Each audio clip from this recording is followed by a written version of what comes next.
Então, bom dia, edição da Cor do Dinheiro do dia 31 de agosto do ano da graça de 2022.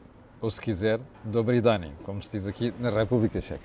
Como já percebeu, estou fora do país e, como também já percebeu, não estou a fazer o programa à hora habitual, que é às 8 da manhã de Portugal, e a razão é muito simples. Daqui a pouco tenho que ir trabalhar, estou fora do país, como já lhe disse, na República Checa, e daqui a pouco tenho que ir trabalhar, além que daqui a pouco vou apanhar o avião, também depois a seguir vou apanhar o avião para Lisboa, e portanto o programa tem que ser feito a uma hora mais cedo do que é habitual, e eu peço desculpa por isso. Bom, por onde é que vamos começar? Por um alerta. Primeiro, como expliquei ontem, o think tank não podia ser feito ontem por causa da alteração de voos relacionado com a atual situação dos aeroportos e na aviação comercial, mas o programa ficou para amanhã. Portanto, também vai haver uma alteração de horas. Eu, o Jorge Marrão e o Joaquim Aguiar vamos fazer o think tank amanhã pelas 12 horas em direto. Em todo caso, peço desculpa e desta vez a alteração fica a dever-se quase exclusivamente à minha pessoa. Bom, segundo alerta, não é hoje que vou falar de energia, ou melhor, de eletricidade, ao contrário do que prometi ontem, porque, como já percebeu, o assunto Marta Temido continua a ocupar muito espaço nas notícias e precisa de uma análise mais detalhada, que é aquilo que vamos fazer no programa de hoje. E, portanto, estar aqui a violar o tempo vergonhosamente não vale a pena, e vou deixar a análise da energia, particularmente da eletricidade, para o outro dia. Não sei se para amanhã, logo se verá. Bom, vamos então à edição de hoje, que vai ser uma edição longa, para analisarmos as vicissitudes na área da saúde. Mas antes disso, vamos começar pelo período de ordem do dia. E pelo período de ordem do dia, porquê? Porque, aliás, qual é o primeiro ponto do período de ordem do dia? A morte de Mikhail Gorbachev. Aliás, o público hoje dedica-lhe toda a sua primeira página. O assunto de Marta Temido acaba por ser relegado para um espaço secundário. Gorbachev é talvez das pessoas mais importantes do século XX. Foi ele que, do ponto de vista interno, não foi preciso mudança do exterior, foi do ponto de vista interno, conseguiu pôr fim àquilo que era uma das maiores utopias do século XX, que era a ideia de que o comunismo conseguiria ser uma alternativa àquilo que se praticava na sociedade ocidental. Mas eu recordo-me, aliás, e das muitas reformas que fez, Gorbachev fez muitas, houve uma que começou por ser na economia, que se tornou muito relevante. E eu recordo-me, eu ainda era quase um estagiário do jornalismo, e na altura com o José Pedro Barreto, com quem eu trabalhava no semanário, o José Pedro Barreto já morreu e Deus tenha em paz a sua alma, fomos entrevistar o economista que fez as primeiras reformas do Sr. Gorbachev. E a uma certa altura, quando ele estava a explicar, chamava-se Miguel Abambegian, quando ele estava a explicar o convite que recebeu do Sr. Gorbachev para ser Ministro das Finanças e da Economia na Rússia, aliás, na altura, na antiga União Soviética, o Sr. Abambegian perguntou assim: então, mas espera aí, eu sou mesmo livre de dizer aquilo que penso e propor aquilo que penso? E do outro lado alguém respondeu: sim, mas não te preocupes, epá, o máximo que pode acontecer é disparar um gulag. Portanto, isto dá a ideia da forma como se vivia na União Soviética na altura. Esta piadinha mostra isso. Mas, de facto, Gorbachev foi o homem que marcou o século XX. E foi uma pessoa que, graças às suas reformas, conseguiu introduzir, primeiro, mudar todo o Bloco de Leste. Em segundo lugar, introduzir democracia numa zona que não é conhecida por ter democracia. E mesmo assim, em alguns países é difícil, como se vê atualmente com o caso russo. Bom, segundo ponto. Não sei se já reparou, aliás, já viu as manchetes de hoje, o Jornal de Negócios de hoje mostra aquilo que é uma das realidades mais simpáticas para com o Governo. Aqui está. O Estado já arrecadou mais 2 mil milhões de euros do que o previsto. Isto tem a ver com duas coisas. Primeiro, com a inflação, que está a inflacionar, digamos assim, as receitas fiscais. E, em segundo lugar, com o comportamento da atividade económica, que está a pôr muito dinheiro nos cofres do Estado. E está a pôr muito dinheiro nos cofres do Estado à sua custa, através dos impostos, porque a inflação puxa os preços para cima e, portanto, a tributação é feita com esse valor acrescido, digamos assim, dos preços, por um lado. Por outro lado, do ponto de vista do IRS, você tem um acréscimo de rendimento, salta de de escalão e, portanto, isso vai puxando os rendimentos fiscais para cima. É óbvio que a função principal e o peso maior neste momento tem a ver com os impostos indiretos, nomeadamente através do IVA, e uma das razões porque nós dizemos, e nós e não só, uma série de analistas estão a alertar para o facto de o Governo está a arrecadar muito mais do que aquilo que previa e que valia a pena, das duas uma, ou conceder benesses especiais, aqui, sobretudo aquelas famílias mais favorecidas, ou então baixar os impostos. Portanto, os números comprovam as teorias que têm vindo a ser vinculadas nesse sentido. Bom, o segundo ponto do período de ordem do dia tem a ver com esta manchete, não é manchete, mas um estudo que o Diário de Notícias cita hoje, que é das pensões de velhice. E é um estudo da SEDES, que diz aqui que, aliás, isto está ao contrário, não, aqui está, diz aqui que daqui a 48 anos, sensivelmente, as pensões vão valer, imagine, 38% do salário. Eu acho que não vai ser preciso tanto, mas isto é uma matéria a que voltaremos oportunamente. Bom, antes de irmos também à questão da saúde, vamos só referenciar, nos últimos tempos vamos só falar um bocado da recessão. E porquê? Porque nos últimos tempos temos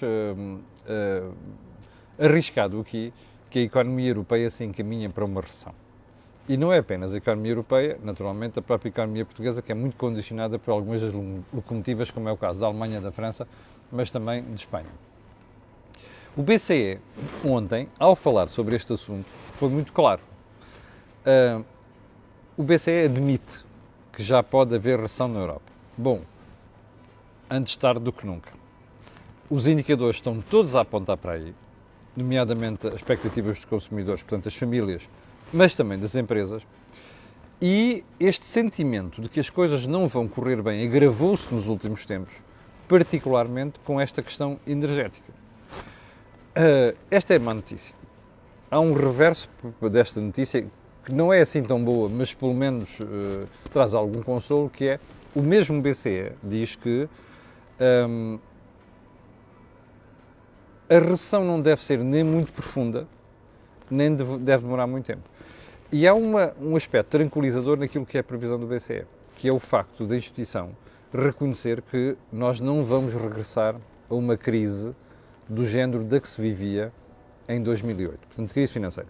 Ora, isto é um bom sinal, que atesta, aliás, as reformas que os europeus fizeram nos últimos anos e que permite abordar agora uma crise económica de uma forma completamente diferente. Mas também isto é matéria que está em constante atualização e, portanto, nós voltaremos a falar dela em breve. Bom, vamos então ao tema principal de hoje, a demissão da doutora Marta Temido. Eu vou repetir aquilo que disse aqui ontem, embora ainda em cima do joelho. Eu estou muito pouco preocupado em perceber se ela saiu pelo seu pé ou se foi afastada pelo Primeiro-Ministro. Eu, sinceramente, acho que é mais a primeira hipótese, mas isso é irrelevante para aqui. O que é relevante analisar na saída da doutora Marta Temido? Nas últimas horas, os meios de comunicação social, os analistas têm realçado uma coisa. Foi a morte daquela senhora que foi transportada na ambulância do Hospital de Santa Maria para o Hospital de São Francisco Xavier e que morreu na ambulância que precipitou isto.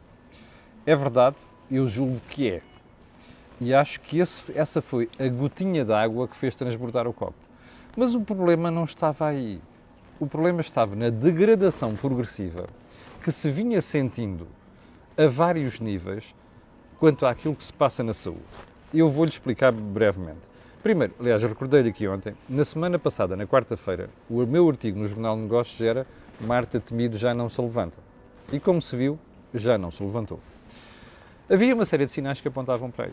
Cansaço do Primeiro-Ministro e na forma como já não a defendia. Aliás, a última intervenção dele no debate quinzenal mostrou isso.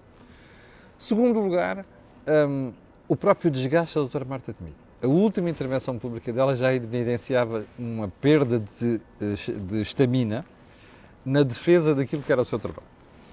Terceiro, vozes cada vez mais de peso dentro do PS que andavam a gritar aos ouvidos de António Costa a alertar para a necessidade de pôr a senhora na rua. Porque diziam, sobretudo este ponto, olhe, atenção, o que vocês estão a fazer e o que a senhora está a fazer não vai resolver os problemas da saúde. Nomeadamente, aqueles problemas das urgências de obstetrícias, de ginecologia, que foi aquilo que degradou substancialmente a imagem de Marta Temido nos últimos tempos. Quarto, muitas destas críticas chamavam a atenção para uma coisa inevitável. Uma coisa é governar durante a pandemia, que paradoxalmente é mais fácil de governar em momentos de paz como o atual. Porquê? Porque na pandemia toda a gente desculpa tudo e mais alguma coisa, como se viu. Aliás, a imagem do ministro era excelente, ela saiu da pandemia de forma excelente, sinceramente não percebo porquê, como eu disse aqui várias vezes, porque ela cometeu inúmeros erros, e erros gravíssimos. Eu confesso que não consigo perceber, mas pronto, as coisas são o que são, e a senhora tinha uma boa imagem, bom, mas não é com essa boa imagem que ia fazer um bom papel no governo, porque é porque ela não sabe gerir. E este é que é o ponto fundamental. E esta degradação progressiva começou a criar condições para que ela não se pudesse manter no poder. Bom, segundo ponto, há uma série de pessoas já preocupadas com quem é o sucessor de Marta Temido. Sinceramente, who the cares? Esta mania que nós temos em Portugal de que os nomes são relevantes. Bom, os nomes têm peso. Estar lá Marta Temido ou, por exemplo, Fernando Araújo, que é aquele senhor que dirige atualmente o Hospital de São João, é diferente. Mas repara uma coisa, a política de governo nunca é dos governos. Os governos podem, dos ministros. Os ministros podem ter ideias, mas o problema é quem está cá em cima. E quem está cá em cima é António Costa. E como se viu ontem, quando o António Costa foi questionado publicamente sobre este assunto pelos jornalistas, a tirada dele foi aquilo que se espera de António Costa. Não, vai mudar alguma coisa? Não, a política é do governo. E, portanto, se querem mudar a política de saúde, têm que derrubar o governo. Voilá! É por isso que eu ando a tentar derrubar o governo com o meu contributo na comunicação social e na análise há muito tempo. Porque este senhor é incompetente. E a senhora que ele escolheu para gerir a saúde, como vamos ver a seguir, é também incompetente. Portanto, estar aqui a pensar, o gajo vai mostrar aquilo, se for aquele tipo não sei quantos, não. É preciso ter uma visão para o país em matéria de saúde.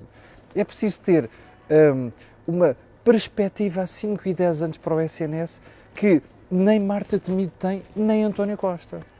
Não é porque António Costa não usa a cabeça, é porque António Costa odeia reformas. Ele não sabe o que é uma reforma. Não fez uma única em 7 anos, percebe? E, portanto, na saúde, que é um conjunto de lobbies preocupante, difícil de gerir, António Costa não quer chatices. E, portanto, ter lá uma Marta Temido até lhe deu jeito durante este tempo todo, porque não fez porra nenhuma, está a perceber? Nem ia fazer. Aliás, eu ontem achei uma piada desgraçada da intervenção do Primeiro-Ministro em público, a dizer, e ela fica cá porque ainda tem que concretizar uma série de reformas que estão a fazer. E eu ia caindo da cadeira, estava aqui em Praga, num evento público, a ver, com o telemóvel, a ver televisão, e digo, espera aí, este tipo está a gozar. Reformas? Quais reformas? Bom, vamos seguir na análise. O Primeiro-Ministro avançou, a própria Ministra também deu sinais disso, que ela vai ficar mais umas semanas. Salvo erro até meados de setembro. Isto é de bradar aos céus. Mas espera aí. A saúde está a arder. As urgências estão um caos. E a Ministra fica mais 2 semanas? Para quê? António Costa respondeu.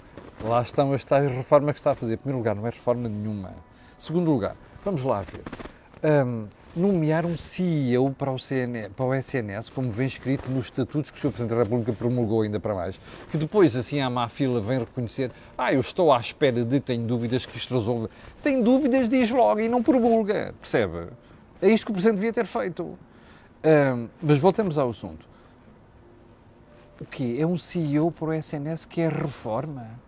É isto que a senhora vai fazer? Espera aí, o próximo Ministro da Saúde concorda com isto? Lá está. O próximo Ministro da Saúde vai levar com isto, porque, pelos vistos, o Sr. Primeiro-Ministro adora esta medida, que não é reforma nenhuma. Pergunta, isto vai resolver alguma coisa com o SNS? Zero, percebe? Nada disto faz sentido. É um conjunto, é um edifício que está a cair de podre, criado em 1979, que já não serve. Esse é que é o problema.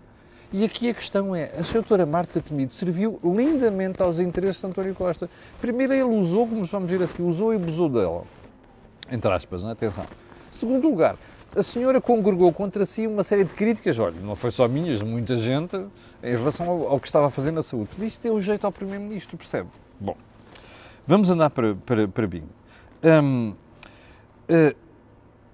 Então, espera aí. O facto de as decisões se irem manter e dela ir tomar decisões sobre matérias que o professor Primeiro-Ministro acha relevantes, como a história da nomeação de um gestor para o SNS, isto está de acordo com as decisões do próximo Ministro? Eu tenho as maiores dúvidas. Razão pela qual me parece que a razão pela qual António Costa não anunciou já um substituto tem a ver com uma coisa muito simples. É que ele está com dificuldade, não estava à espera disto já, e está com dificuldade em contratar um novo Ministro da Saúde. Você dirá, mas qualquer tipo quer ir para o Governo. Fica bem no currículo de dizer assim, este tipo foi Ministro da Saúde. Who the hell cares? Uma pessoa competente não está para isto, percebe? Uma pessoa que perceba de saúde, de SNS, queira projetar a saúde a 5 anos, a 10 anos, está-se a marimbar para isto. Não tem interesse nenhum e ir para um governo condicionado por decisões da maluca que lá esteve, mais o tonto do seu Primeiro-Ministro, que chamam reformas a uma coisa que não é nada. Está a perceber? Bom. Ponto seguinte. Qual é mesmo o problema de Marta Temido? É muito simples. É incompetente.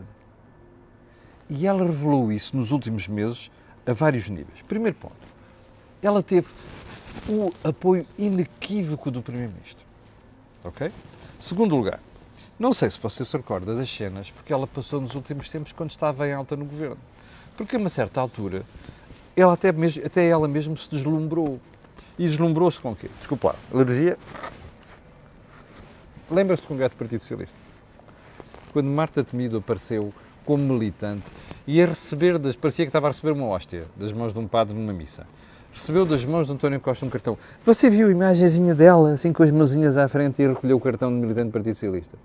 Primeiro, uma coisa. A senhora Ministra nunca se devia ter prestado num dossiê técnico, num Ministério Técnico como o da Saúde, nunca se devia ter prestado esta brincadeira. Mas António Costa, a uma certa altura, deu a ideia de que ela poderia estar no lugar daqueles sucessores no Partido Socialista. E eu acho que ela acreditou, pela forma como reagiu perante a comunicação social. A senhora é uma tonta, percebe? Ou seja, Marta Temido teve todo o apoio do Primeiro-Ministro, durante o tempo em que lá esteve. Segundo ponto, repare, agora, desde há 5 ou 6 meses para cá, tem uma maioria absoluta. Portanto, podia ter usado tudo isto para fazer reformas, tomar medidas a sério para o SNS. Não tomou. Ponto seguinte, ela teve no orçamento do Ministério da Saúde mais 3,2 mil milhões de euros, percebe? O orçamento deste ano, 13.578 milhões de euros, é um recorde absoluto na saúde. Pergunta, para que é que ela usou os 3,2 mil milhões de euros a mais desde que está na saúde em 4 anos? Para nada. Mais, durante este tempo, eu ontem falei aqui em 32 mil pessoas, não é? Quer corrigir este número, são 22 mil pessoas. Ela, no SNS, tem mais 22 mil pessoas, a maior parte das quais contratadas durante o período da pandemia. O que é que aconteceu? O SNS está melhor? Não.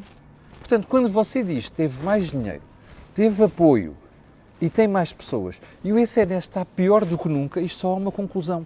A senhora é incompetente. E sabe porquê que é incompetente?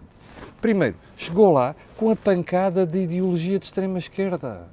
A senhora queria chegar lá e fazer da saúde uma ideologia. É um erro. As pessoas não comem ideologia quando vão às urgências. As pessoas não comem ideologia quando querem marcar uma consulta, um exame diagnóstico ou então uma cirurgia e esperam 3 anos, percebe?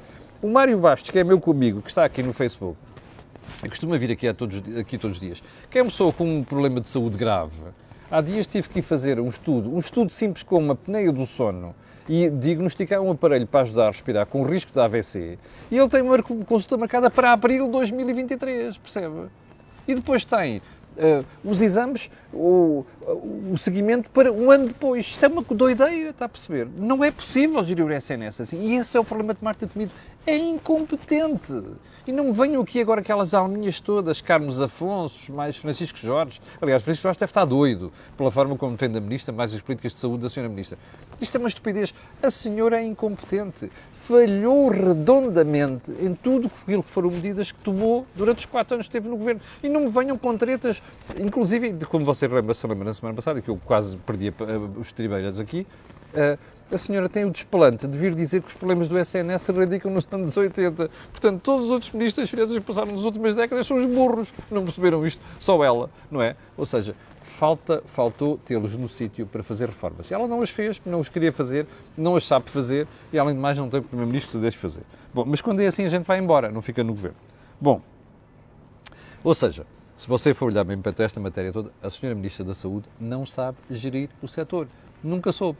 Aliás, o melhor exemplo disso foi a forma como ela lidou com os PPP. Eu já lhe contei a história aqui. O Sr. Primeiro-Ministro mentiu quando veio dizer a público, numa entrevista, não, nós até queríamos manter este PPP, os privados é que não tiveram interesse. Sabe qual é que foi a estratégia da Sra. Ministra? Muito simples, pegou naquilo que era o orçamento dos hospitais, geridos em PPP, que já tinham desafios diferentes e maiores do que tinham anteriormente quando os contratos foram negociados, e disse assim, está aqui, eu vou negociar por baixo. Foi aquilo que fez em alguns dos hospitais. E os privados disseram, espera aí, nós já estamos a precisar de mais dinheiro, você quer negociar por baixo, vai dar uma volta ao bilhar grande. Os privados não estão para perder dinheiro ali, não é?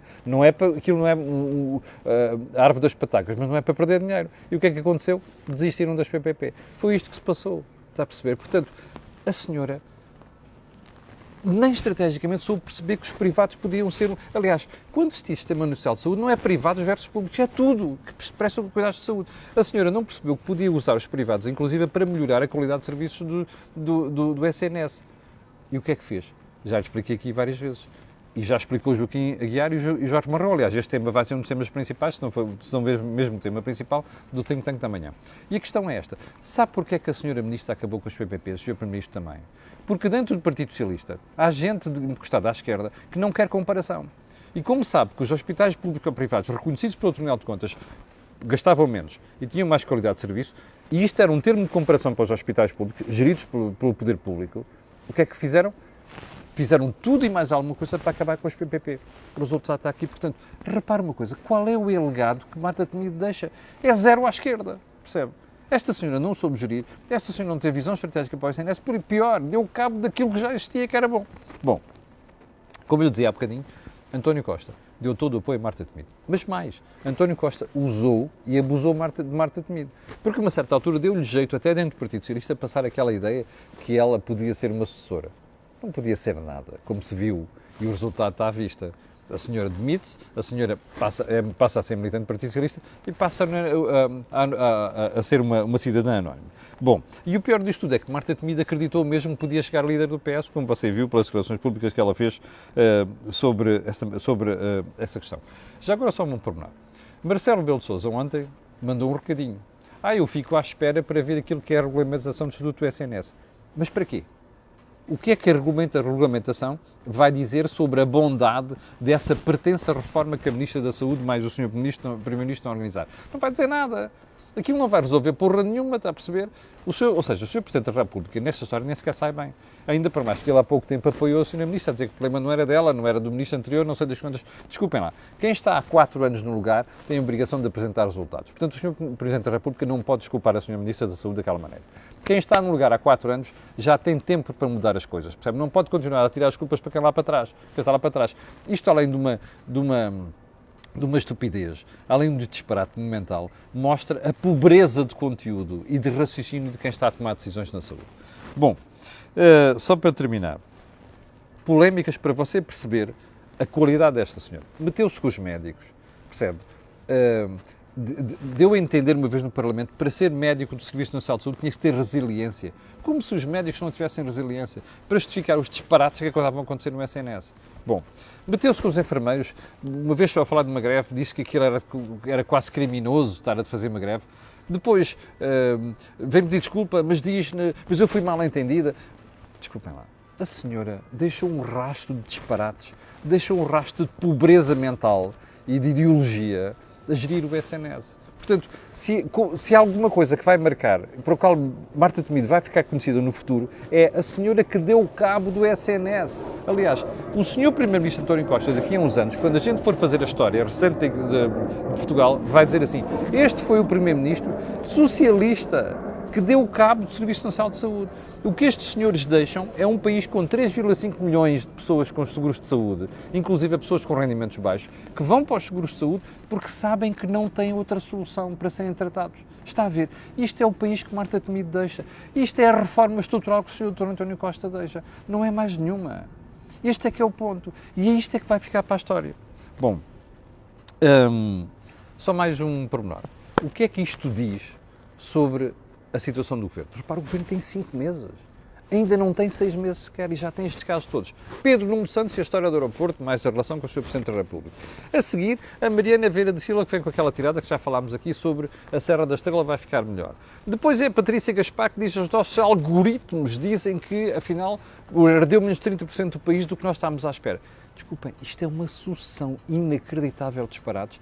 Isto é tiros nos pés e isto mostra descoordenação dentro do Governo, mas mostra outra coisa. Não é só descoordenação do Primeiro-Ministro que está com a cabeça na Europa ou noutro sítio qualquer. É que isto é morte natural. Os governos, quando chegam aos 6, 7 anos, começam a evidenciar uma podridão que resulta do próprio interior do governo. Foi assim com Cavaco, foi assim com Guterres, foi assim com Sócrates e está a ser assim com António Costa. O que isto indicia é uma situação preocupante. O governo tem maioria absoluta, num momento que não devia ter tido. O governo tem maioria absoluta, mas o problema de fundo mantém-se. E melhor, está-se a agravar. Isto é um governo em fim de vida, com todos os sinais de fim de vida. Pode não acabar agora, mas isso é preocupante até porquê? Porque o país vai ficar eternamente pendurado e vai ficar pendurado com adiamento de decisões importantes nos próximos tempos. Bom, já abusei do tempo de hoje, quero agradecer às 1.200 pessoas que estão em direto neste momento, a esta hora da manhã é muito bom. Quero pedir a estas pessoas e outras que vão ver aquilo que peço sempre, que é colocarem um gosto e fazerem partilha nas redes sociais. Já percebeu porquê? Aquilo que houve aqui, não houve, é mais lado. Só um pormenor. Estava aqui um espectador a dizer assim, então não quer falar dos sucessores? Bom, há uma série de nomes falados. Desde Álvaro Beleza, da SEDES, que sabe o que está a falar, médico. Fernando Araújo, gestor do Hospital de São João, bom gestor, aliás. Eu conheço a maior parte destas pessoas. E que já foi secretário de Estado de Alberto Campos Fernandes. Manuel Pizarro, que já foi secretário de Estado da Saúde também, já foi vereador da Câmara do Porto, agora é deputado europeu, e há uma série deles. Eu conheço a maior parte destas pessoas. Há uma coisa que quero dizer. Não vale a pena ir para o Governo. Se têm intenções de gerir o SNS a sério e se têm uma visão para a saúde, não vão para o Governo. Porque este Primeiro-Ministro não tem visão nenhuma para a saúde e, portanto, vão para lá para se queimar apenas. Mas pronto, isto é apenas o meu conselho, mas eu não sou pai deles e, portanto, não tenho condicionado as suas decisões. Ficamos por aqui, eu volto amanhã às 8 da manhã, já em Lisboa, e mais, não se esqueça que o Think Tank passou para amanhã às 12 horas. Quero agradecer mais uma vez e pedir para fazerem partilha nas redes sociais e apenas desejar-lhe um excelente dia. E até amanhã às 8 da manhã. Com licença.